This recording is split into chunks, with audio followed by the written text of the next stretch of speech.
Guys நம்மளோட follower 2 பேர் பார்த்தீங்க அப்படின்னா, இந்த டைம் பே கேஷ் ஆப்ப பத்தி வீடியோ போட்டு சொல்லியிருந்தாங்க. 2 பேருமே பார்த்தீங்கன்னா, லோன் எடுத்து நமக்கு வந்து அவங்க எவ்வளோ லோன் எடுத்தாங்க, எவ்வளோ இன்ட்ரெஸ்ட் ரேட்டு அப்படிங்கிற டீட்டெயில்லாம் வந்து அனுப்பி விட்டுருக்காங்க. அதெல்லாம் இந்த வீடியோவில் நான் காமிக்கிறேன். அதுக்கு முன்னாடி இந்த டைம் பே கேஷ் இவங்க வந்து ஜென்யூனானவங்களா, இவங்ககிட்ட நம்ம வந்து லோன் எடுக்கலாமா வேணாமா அப்படிங்கிறத நம்ம செக் பண்ணணும். ஸோ அதுக்கு அவங்களோட அஃபிஷியல் சைட்டுக்கே நீங்கள் வாங்க, டைம் பே கேஷ்ன்னு சொல்லி கூகுளில் சர்ச் பண்ணிங்கன்னா வரும். ஸோ அதில் வந்து லிஸ்ட் ஆனதில் வந்து கிளிக் பண்ணி கீழே வாங்கலாம். கீழே வந்தீங்கன்னா ப்ளூ பாட்டில் ஃபின்டெக் பிரைவேட் லிமிடெட் அப்படின்னு சொல்லி இருக்கும். ஸோ இதை நீங்கள் சர்ச் பண்ணீங்க அப்படின்னாலே உங்களுக்கு வந்து இன்ஃபர்மேஷன் கிடச்சிரும். ஸோ இது வந்து ஆர்பிஐ ரிஜிஸ்டர்டாக இல்லையா அப்படிங்கிறது. ஸோ நீங்கள் கிராஸ் செக் பண்ணணும் அப்படின்னா ஃபர்ஸ்ட்டு நீங்கள் என்ன பண்ணுறீங்கன்னா, இதை அப்படியே காப்பி பண்ணி கூகுள் க்ரோமில் பேஸ்ட் பண்ணாலும் சரி, இல்லை இன்னுமே கிராஸ் செக் பண்ணணும் அப்படின்னா நீங்கள் ஸ்ட்ரெயிட்டாக வந்து அபவுட் பேஜை கிளிக் பண்ணி பாருங்கள். இங்கேயே உங்களுக்கு வந்து மோஸ்ட்லி எல்லா இன்ஃபர்மேஷனுமே வந்து கவர் ஆகிருக்கும். இதுலேயுமே உங்களுக்கு வந்து டவுட்டாக இருந்துச்சு அப்படின்னா நீங்கள் ஸ்ட்ரெயிட்டாக ஆர்பிஐ அஃபிஷியல் வெப்சைட் அதில் வந்துட்டு இல்லைனா என்பிஎஃப்சி ரெஜிஸ்டர் லிஸ்ட்டுன்னு வந்து போட்டிங்க அப்படின்னா பிடிஎஃப் வரும். அந்த பிடிஎஃப்பில் வந்துட்டு இந்த என்பிஎஃப் லிஸ்ட்டு அது வந்து உங்களுக்கு இருக்கா அப்படிங்கிறத பாருங்கள். இங்கே போட்டிருக்கு பார்த்தீங்களா, வினயனா இன்வெஸ்ட்மெண்ட் அண்ட் ஃபினான்ஸ் லிமிடெட் அப்படின்னு சொல்லி இதான் அவங்களோட லெண்டிங் பார்ட்னர். இதையே நீங்கள் சர்ச் பண்ணி பாருங்கள். ஓகேங்களா? Okay guys. ஸோ ஃபர்ஸ்ட்டு நம்ம வந்து ஹோம் பேஜுக்கு வந்துடுவோம். இப்போ ஹோம் பேஜில் வந்தவுடனே இங்கே ரிசர்ஸில் ஃபஸ்ட்டு பர்சனல் லோனை வந்து செலக்ட் பண்ணிக்கலாம். ஸோ ஃபர்ஸ்ட் பர்சனல் லோன் பார்த்தீங்க அப்படின்னா 21லேருந்து 56 இயர்ஸ்க்குள்ள ஏஜ் இருக்க யாருக்குனாலும் வந்து லோன் வந்து கொடுப்பாங்க. இது பார்த்தீங்க அப்படின்னா ஒரு ஃப்ளெக்சிபிளான ஒரு லோன் தான். ஓகேவா? ஸோ இங்கே என்னென்ன டாக்குமெண்ட்ஸ் வந்து ரெக்வயர்ட் பார்த்தீங்க அப்படின்னா, ஃபர்ஸ்ட்டு நம்மளோட பர்சனல் இன்ஃபர்மேஷன் வேணும், எவ்வளோ லோன் வேணும் அப்படிங்கிறத கேட்குறாங்க. நம்மளோட இன்கம் ப்ரூஃப் கேட்குறாங்க. அப்புறம் ஐடென்டிஃபிகேஷனுக்கு நம்மளோட ஆதார் டீட்டெயில் கொடுத்தா போதும். அப்புறம் அட்ரஸ் வெரிஃபிகேஷன் சேம், அதுவும் நம்ம ஆதாரே கொடுத்தா போதுமானது தான். அப்புறம் பார்த்தீங்க அப்படின்னா ஜஸ்ட் ஒரு 1 ஆர் 2 மினிட்ஸ் வெயிட் பண்ணிங்க அப்படின்னா உங்களுக்கான அப்ரூவல் லிமிட் வந்து வரும். அண்ட் அப்புறம் நீங்கள் கொஞ்சம் பேசிக் இன்ஃபர்மேஷன்ஸ் மட்டும் கொடுத்துட்டு நீங்கள் கேஒய்சி சப்மிட் பண்ணி நீங்கள் ப்ராசஸ் கம்ப்ளீட் பண்ணிங்க அப்படின்னா உங்களுக்கான ஃபண்ட்ஸை நீங்கள் வந்து உங்களோட பேங்க் அக்கௌண்ட்டுக்கு ரிசீவ் பண்ணிக்க முடியும் அப்படின்னு சொல்லியிருக்காங்க. ஓகேவா? ஓகே. ஸோ இப்போ வந்து ஒரு எக்ஸாம்பிள் இங்கே 5000 ருபீஸ் இருக்கா? அதுக்கு முன்னாடி இங்கே வந்து லோன் அமௌண்ட் வந்து எவ்வளோ ப்ரொவைட் பண்ணுறாங்க அப்படிங்கிறது இருக்குல்ல. இங்கே 5000 ருபீஸ்லேருந்து 2,00,000 ருபீஸ் வரைக்கும் உங்களுக்கு லோன் கொடுப்பாங்க. டென்யூர் வந்து 1 to 12 மந்த்ஸ் வரைக்கான டென்யூர் வந்து ப்ரொவைட் பண்ணுறாங்க. ஃபோர்க்ளோசர் வந்து கிடையாது. அண்ட் ரீபேமெண்ட் சார்ஜஸும் பார்த்தீங்க அப்படின்னா கிடையாது. ஓகேவா? ப்ராசஸிங் ஃபீஸ் வந்து 10%. ஆனுவல் பர்சன்டேஜ் ரேட் வந்து அது இன்டர்னல் பாலிசி, அது ஒரு ஒருத்தருக்கும் வேரி ஆகும். அந்தந்த டைமுக்கு என்ன ஏபிஆரோ அதை பொறுத்து தான். சரியா? ஸோ இதை வந்து எக்ஸாக்டாக நம்ம வந்து சொல்ல முடியல. ஸோ இது எல்லா அப்ளிகேஷன்லையுமே வந்து ஒரு அப் அண்ட் டவுன் இருக்க தான் செய்யும். ஓகேவா? அப்ராக்சிமேட் வேல்யூ தான் போட்டிருப்பாங்க. நெட் மந்த்லி சேல்ரி வந்து பார்த்தீங்க அப்படின்னா 30,000 ருபீஸ் இருக்கணும் அப்படின்னு சொல்லியிருக்காங்க. கைக்கு 30 ரூபா கிடைக்கிற மாதிரி ஒரு சேலரி இருந்தால் தான் உங்களுக்கு வந்து லோன் அப்ளை பண்ண முடியும் அப்படின்னு சொல்லிடுறாங்க. ஸோ இஎம்ஐ கால்குலேட்டர் வந்து நம்ம செக் பண்ணி பார்ப்போம். ஸோ நான் இங்கே 5,000 ருபீஸ் வச்சுருக்கேன். இதுக்கு வந்து 3 மந்த்ஸ் போதுமானது தான். ஸோ நான் ஜஸ்ட் 3 மந்த்ஸ் வச்சுக்கிறேன். இதில் மேக்ஸிமம் வந்து நான் ஒரு 35% நான் வச்சுக்கிறேன் பர்சன்டேஜ்.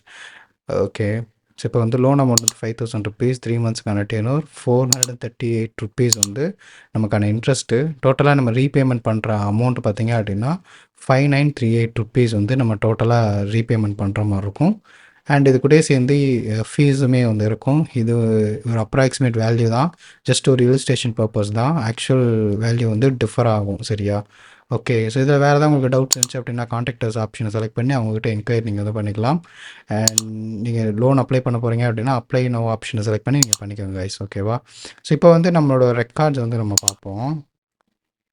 இந்த இடத்துல பார்த்தீங்கன்னா உங்களுக்கு வந்து தெரியும் கைஸ். இங்கே பாருங்களேன், 10,000 ருபீஸ் வந்து நம்மளோட ஃபாலோவர் வந்து லோன் எடுத்திருக்காரு.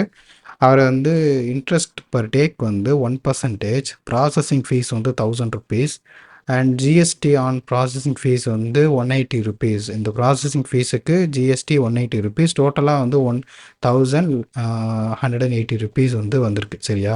ஸோ இது போக தான் அவங்களுக்கு வந்து கிரெடிட் ஆகிருக்கு. எவ்வளோனா 8,820 ரூபா வந்து கிரெடிட் ஆகிருக்கு. அண்ட் இது வந்து ரீபேமெண்ட் பண்ணுற அமௌண்ட் பார்த்தீங்க அப்படின்னா 12,300 ரூபா.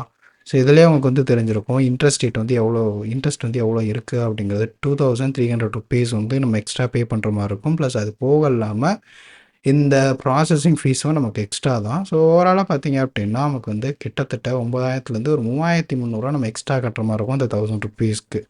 சாரி ₹10,000 ஓகேவா.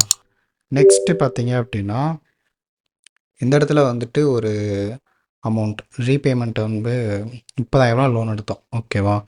₹30,000 லோன் எடுத்ததுக்கு ₹37,200 ரீபேமெண்ட் பண்ண சொல்கிறாங்க.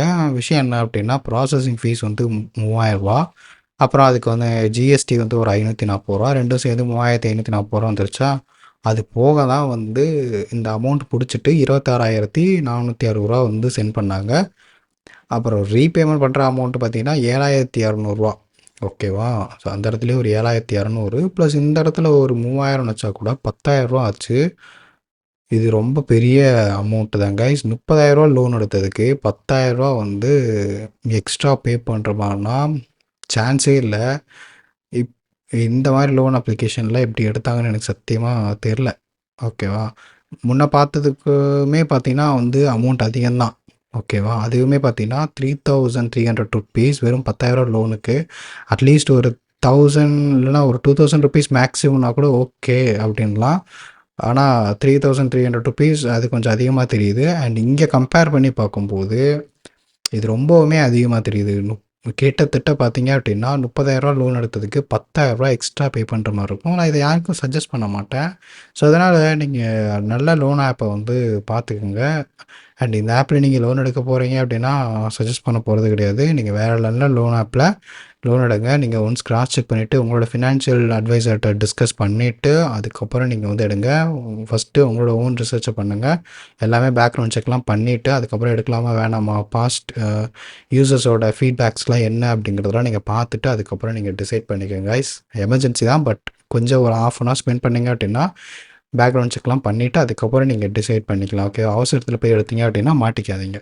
ஓகே கைஸ், அவ்வளோதான் இந்த வீடியோ உங்களுக்கு பிடிச்சிருக்குன்னு நினைக்கிறேன். ஸோ இந்த மாதிரி வீடியோஸ்லாம் வேணும் அப்படின்னா சேனலை சப்ஸ்கிரைப் பண்ணிக்கோங்க கைஸ். நெக்ஸ்ட் வீடியோவில் பார்க்கலாம். பாய்.